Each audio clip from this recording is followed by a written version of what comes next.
Hi everyone. So today I'm going to be doing a little bit more of an in-depth video on one specific lock, which is on the easier side but can still be pretty tricky. So I'm going to be picking these three Abus 80 Ti/50s. Titanium is the branding on it. I think that's the material, referring to the material the lock is made out of. But these locks, if you follow the Lock Pickers United belt system, are green belt locks. So definitely some security pins in there. They can be a little tricky, but they're not too terribly difficult and definitely not any kind of high security. So the 80 Ti, that refers to the model. 50 is the body width.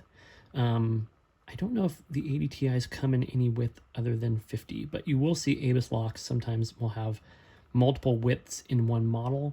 They're usually the same. They have the same core, unless you start to get really small, like 30 or 20.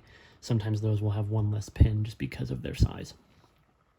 So this particular lock is 6 pin. There's your key, so you can see 1, 2, 3, 4, 5, 6 notches in the key there. So 6 pin lock. Pin 1 is a standard pin, and the other ones are going to be spools. So just be aware of that going into this, that you're going to be doing a lot of spool picking. This lock is not guttable. I will show the keyway there. The keyway can be a little difficult to navigate. I'll talk about this when I get into picking, but it's kind of thin up at the top. So if you're using top of keyway tension, you have to pick a thinner tensioner. And then it's got some wording in here that you have to figure out how to work around. As I mentioned, not guttable. So if you look in the shackle hole, nothing there for you to unscrew. It's not a ball bearing inside, so you might be able to bypass these. I've never actually tried, but usually ball bearing is the gold standard for shackle retention, and this definitely does not have one of those. So it's not key retaining, so you can see I can pull the key out when the shackle is open. And nothing weird with the core and how it moves when I have the shackle open or closed there. So I will get this up into the vise. I will run through all three of these in series and talk a little bit more in depth about how I'm picking them, what I'm feeling, and also the tools I'm using on them. So let's get over to the vise. All right, so I've got the first lock up here in the vise. Just to talk about tools a little bit, I'm going to be using an 0.8 millimeter tensioner. I'm going to be using the short end because there's no recessing of the core. It's flush with the bottom of the lock, so you don't need to use the long end. And I'm just using a medium hook here. Any medium or short hook should be fine. There's a decent amount of room in the keyway. If you don't have a 0.8 millimeter tensioner, if you're using something that's measured in inches, 40 thousandths will work completely fine. So I'm going to stick this in here. It's going to be at an angle the whole time, which is totally normal. I'm not going to pick off the bottom because of this wording. I'm going to pick off this ledge on the right-hand side. This is how most people, I feel like, approach this lock.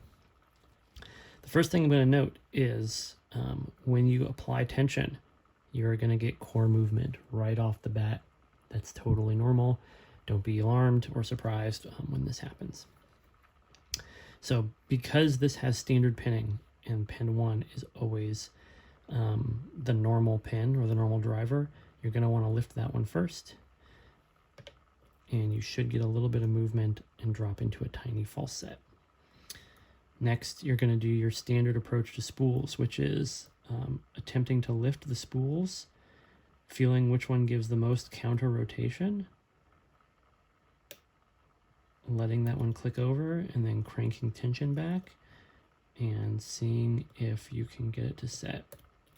If you don't drop back into a false set, it's possible that pin 1 dropped a little bit and needs to be lifted, or you underset a spool or something else along those lines. So if you don't go back into a false set right away, you can try backing off and seeing if something will drop. Double check pin 1, double check any other spools that you've set to see if they need to be re-lifted or tapped up slightly. So let's see if I can get one of these set. Okay, there's one right there. That was pin 6. Pin 3 feels like it's next.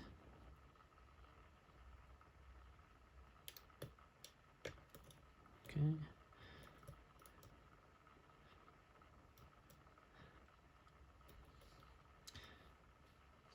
Let's see, pin 2 maybe.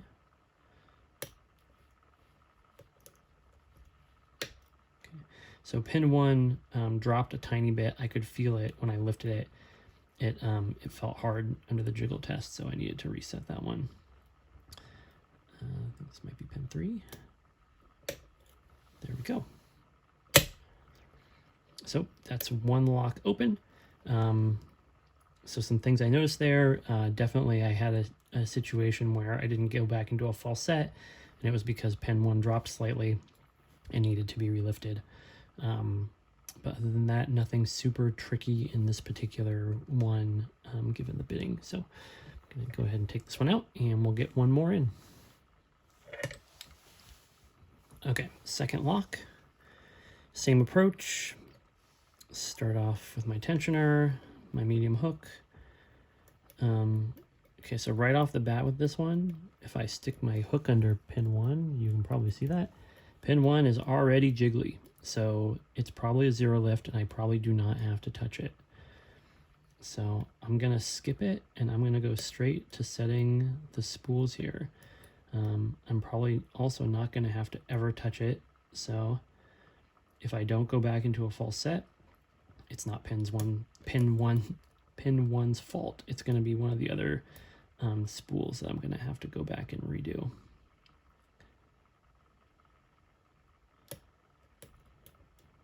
Okay. So again, just feeling for counter rotation. Okay, so that was, I think that's pin 4. When I tapped it, you saw I got a little bit of core rotation.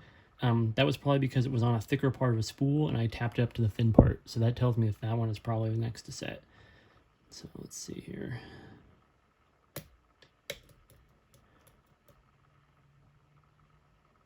Probably just one more. Yep. I feel core rotation, counter rotation right there. Okay, I did not get my false set back, so something happened there. I'm gonna let tension off a little bit. Okay, I'm back in my false set now. Try that same pin again. Maybe that one does not need to be lifted. I feel one binding way in the back. It's probably 6. Okay, again, lost my false set. I let tension off until I heard a click.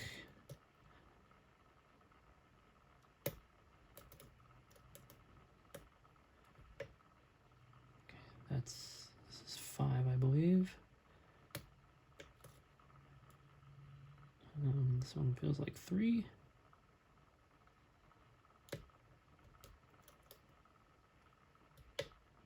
Back to 4.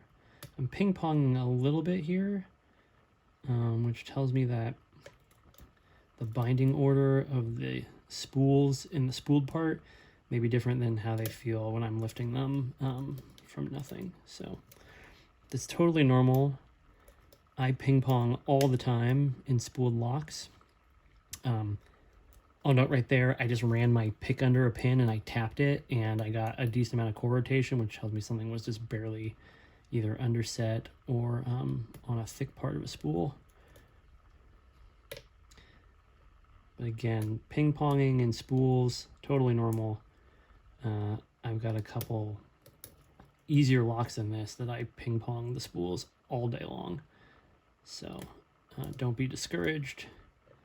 As long as you're getting back into that false set every time, you have not lost any progress necessarily. Okay, probably just have one more here. So this pin feels hard, but I'm not getting core rotation, so I don't think that's the right one. Okay, this one right there. I felt counter rotation. Probably drop something there.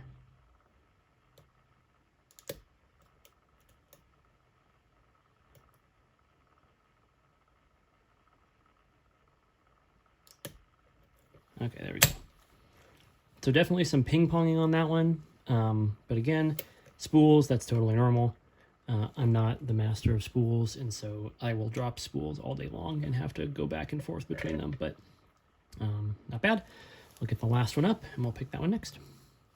Okay, here's the third one. Same approach. Testing pin 1. And got a little bit of movement there. Let's see, pin 2. Okay, pin 2 was stiff, but when I lifted it, I didn't get any counter rotation, and it ground all the way up. So that is a classic sign of an overset. So pin 2 is probably 0 lift here. I'm going to skip it from now on. That was 3. That was 4.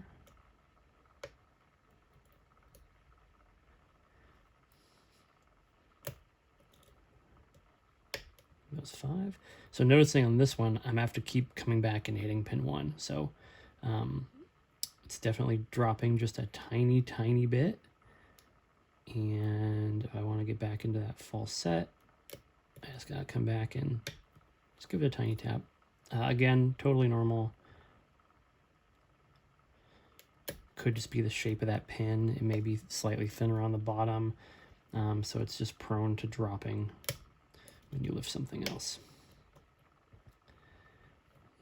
Coming back to 3 here. You might be able to hear every time I lift something. Here, let's see if we can hear pin 1 dropping.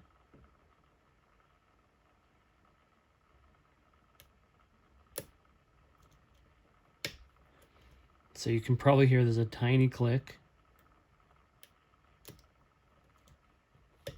That is pin 1 dropping every time. So you can definitely use the noise to help you out. Sometimes noise is fake feedback, but in this case I could hear something dropping, and so that was pin 1 basically falling back down. So here you go, 3 out of 3. Hopefully, if this is a lock that you're trying to pick, that was helpful. But again, you know, just use your kind of standard approach to spools, which is set whatever pins you need to get into a false set, and then lift the spools one at a time, feel for counter rotation. Whichever one gives the strongest counter rotation, lift it, let tension off. Once you feel it set or click over, try to crank the tension back on.